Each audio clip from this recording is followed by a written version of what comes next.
Thank you for joining us for another episode of Baker Hosts Ad Nauseam, a podcast series focusing on new and trending advertising issues with an emphasis on the FTC and the NAD. I'm Randall Rubenking, and you're listening to Baker Hosts. We are once again joined by Amy Mudge and Daniel Kaufman, two partners from Baker Hostetler's advertising, marketing, and digital media team. Together, they have decades of advertising experience and approach advertising issues from multiple perspectives. On today's episode of Ad Nauseam, Amy and Daniel have a special guest, Allison Himmelfarb, who is joining their discussion of canned spam and FTC enforcement of email marketing rules.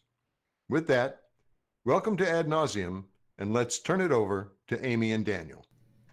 And welcome back to Ad Nauseam. Thank you so much for joining us. We are real excited to dive into today's topic of renewed enforcement of canned spam and email marketing, but even more excited today to introduce you to our colleague, Allison Himmelfarb.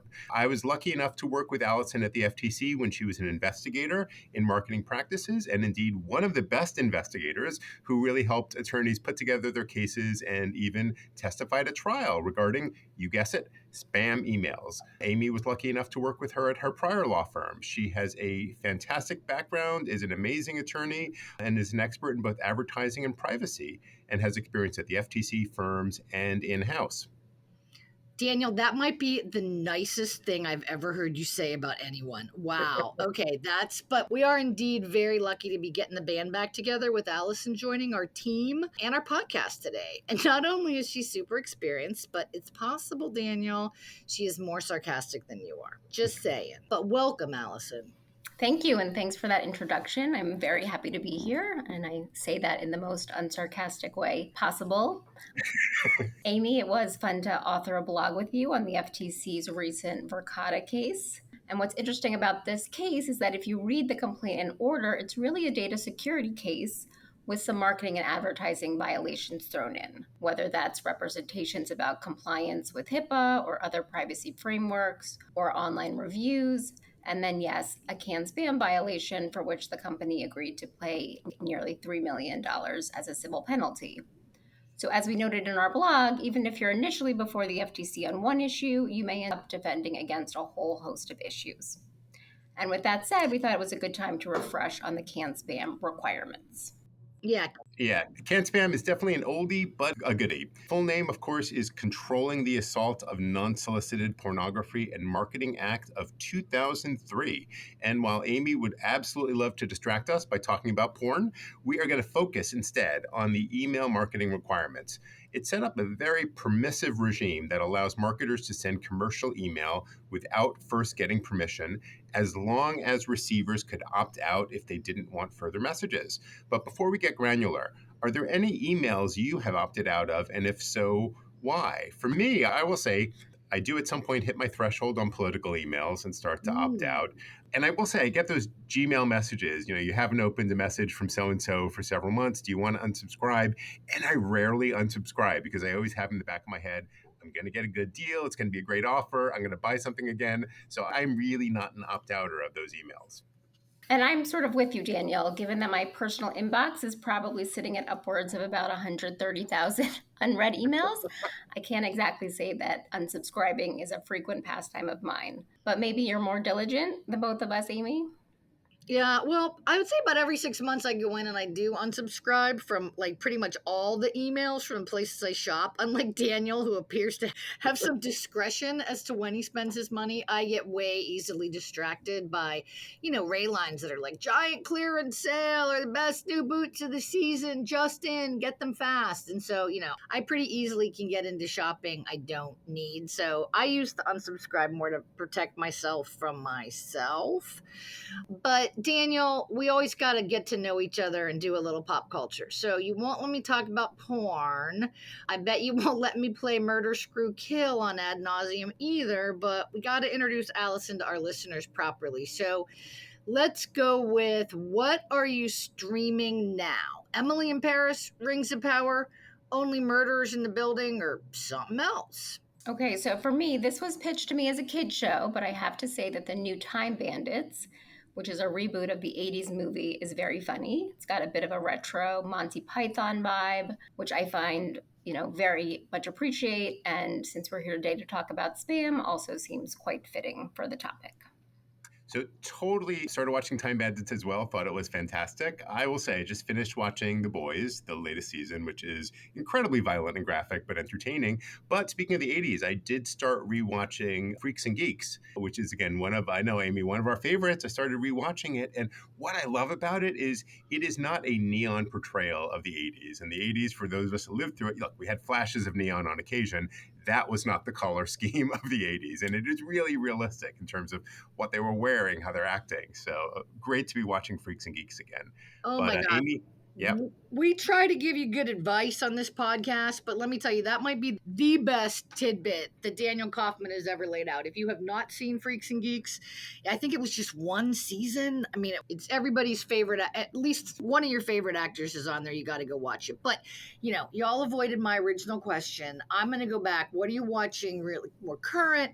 I'm big Emily in Paris fan. What's not to love about a show that's about a marketer when we support marketers all day long? I would love to be Emily's lawyer. But all right, back to marketing. As Allison noted, the FTC did come out with that case. Well, the case also dropped like Friday of Labor Day weekend, which was, I don't know, maybe their press office needs to rethink when they announce things if they want people to pay attention to it. But I found myself with some time on my hands. And so I sort of dove in because the headline was a really good headline. It was largest can spam settlement to date. And as Allison said, it's largely at its core a data security case. The company Verkada makes and sells video surveillance equipment to businesses. Stuff you put outside your place of work to make sure the people you want are coming in, the people you want are staying out. So according to the complaint, the company said, look, we got best in class data security practices. The FTC questioned whether that was a true claim after the company had a few data breaches. And really, that's largely what the complaint's about. But the complaint also has these counts for violations of CAN spam and for encouraging employee reviews of the service without the company requiring material connections. And so, the company did pay the $3 million, as Allison said. All that money, every dollar they paid came out of the CAN spam violations. But this, it does seem like a kitchen sink kind of case. And I'd like to get Daniel and Allison's views on, is this a trend? Well, we are definitely seeing more and more investigations that are having advertising and privacy components. We are working on a lot of those investigations, and they're really broad and they cross divisions and they cross issues. Sometimes you can, of course, when you're working with staff, convince them to let go of some of these so the case may be resolved on a narrower basis. But we are definitely seeing broader investigations that are touching upon lots of different issues. Some orders as well that are far more complex and raising broader concerns than you might have seen from the FTC a few years ago. And totally agree with that, Daniel. And it also makes sense for the FTC, where it has the basis to do so, to include at least one count for a violation of a rule like CAN spam that will provide for civil penalties. And this way, the FTC has a much clearer path to get monetary relief. As the tens of listeners out there will know, the FTC has more limited avenues to obtaining monetary relief since the Supreme Court's AMG case. And therefore, we tend to see the FTC asserting rule violations or bringing cases under statutes other than the FTC Act, which give the FTC that independent civil penalty authority. And of course, civil penalties can quickly add up, especially when you're talking about something like millions of emails. So I want to go back to Verkada. While this company, may have made some mistakes, the emails that they were sending really appear to be about the company's selling of legitimate services, right? These surveillance services. Most of the CAN spam cases over the years have really focused on companies who are sending emails that market snake oil or really fraudulent services. We saw, I think there were a couple over COVID with bogus work from home opportunities. So, while there were these technical violations of CAN spam, it seemed like the FTC was really going after not wanting those types of emails to end up in unsuspecting consumers' inboxes at all. But, do you guys think we're going to see the FTC focusing more on legitimate companies' email marketing practices and CAN spam compliance? I mean, generally, yeah. Certainly, one theme we've seen for the past few years is for a while there was less and less sort of traditional fraud cases coming out of the FTC. I think that's changed a little bit, but certainly they are focused much more on legitimate companies. And the last canned spam case was a year ago, and it involved emails to customers of Experian using their credit monitoring services. And the case was exclusively a canned spam case. There was no allegation that the emails were deceptive at all, but there were allegations that the emails sent by Experian, the marketing emails, did not provide an ability to unsubscribe, or people who tried to unsubscribe could not get off the email list. So we don't have a lot of data points on this, but certainly the last few cases have involved large legitimate companies. Additionally, spam filters, of course, have gotten so much more sophisticated. So the initial problem consumers had decades ago with getting a deluge of fraudulent or scandalous emails have been handled largely on the tech side. But the Act does allow the FTC to deal with issues of unwanted emails generally, similar to the TCPA and the telemarketing sales rule for text messages and for phone marketing. And I would not be surprised if we see canned spam cases, or at least counts in more cases generally. Again, because it's a clear way for the FTC to get money. And then also because violations of canned spam are pretty easy to prove from a proof perspective. You send marketing emails with an unsubscribe link or you don't. You maintain an unsubscribe list or you don't. It's a far more black and white area from a proof perspective than a lot of other consumer protection cases. And to Daniel's point, consumers are not shy about complaining when their inbox is flooded with these unwanted ads. So the FTC and the states often get an earful. All right, so it's going to be a priority. Everybody should wake up and be a little bit scared, but let's focus on what canned spam actually requires. So we've talked about you got to have unsubscribe links. And then, of course, if you're going to have an unsubscribe link, you have to keep those unsubscribe lists updated. But let's dive in a little bit more about the rules for honoring those opt-out requests. Okay, so pretty straightforward. Opt-out request needs to be processed in 10 business days. The opt-out has to be free. You can't condition opting out on the recipient providing more personal information beyond the email address. It's also got to be easy, sending a reply email to opt out or a single click that allows you to opt out of receiving any future marketing messages. And once you get that opt-out request, you also can't sell or transfer that email address to another one of your subsidiaries. And of course, an opt-out link in an email needs to remain active for at least 30 days after the message is sent. And one key thing, and really a predicate to all of this, is properly identifying marketing emails as distinct from transactional emails. You don't need to offer unsubscribed links in emails that confirm an online transaction, provide updates about shipping, or later important information about a transaction, maybe a recall or a warranty update. And even if your customers do unsubscribe from receiving marketing emails from you, you can still, of course, send legitimate transactional emails. And this is an area where we often get questions about emails that have a marketing message as well as a transactional component to it. So under canned spam, you need to look at the primary purpose of the email. I know Daniel wasn't going to let Amy talk about porn, but I will. The porn standard. Oh, yes. Dude, dive in, my friend. So the pornography standard plays a bit of a role here. You sort of know it when you see it.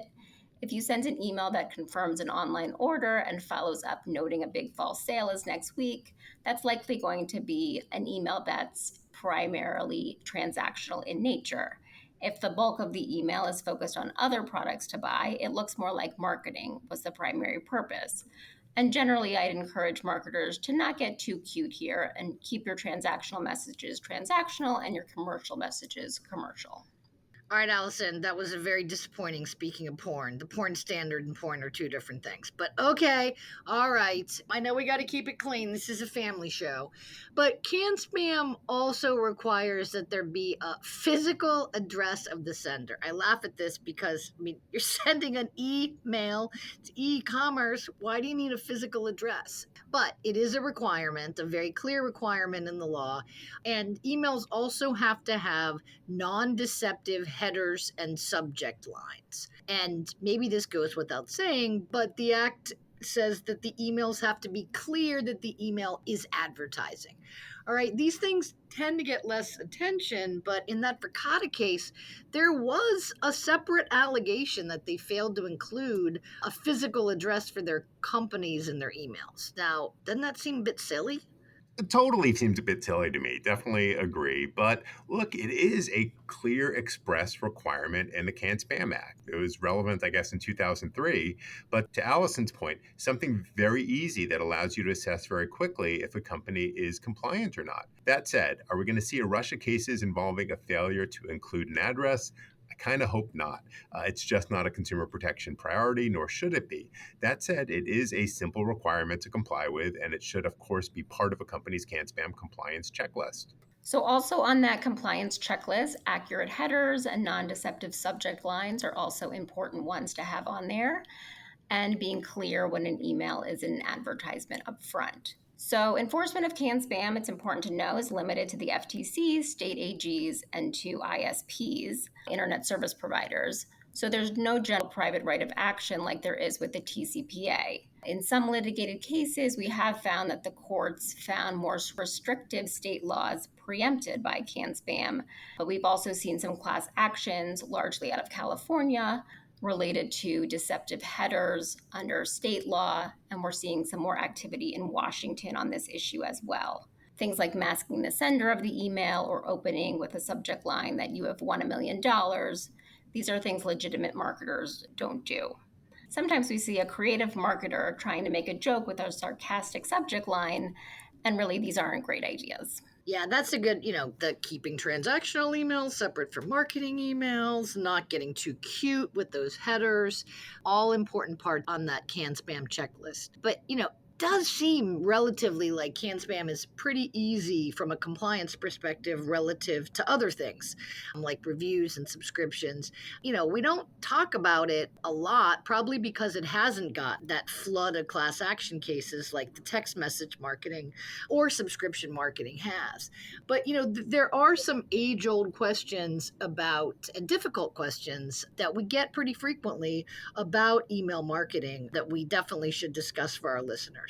So, Allison, what about co-branded marketing emails?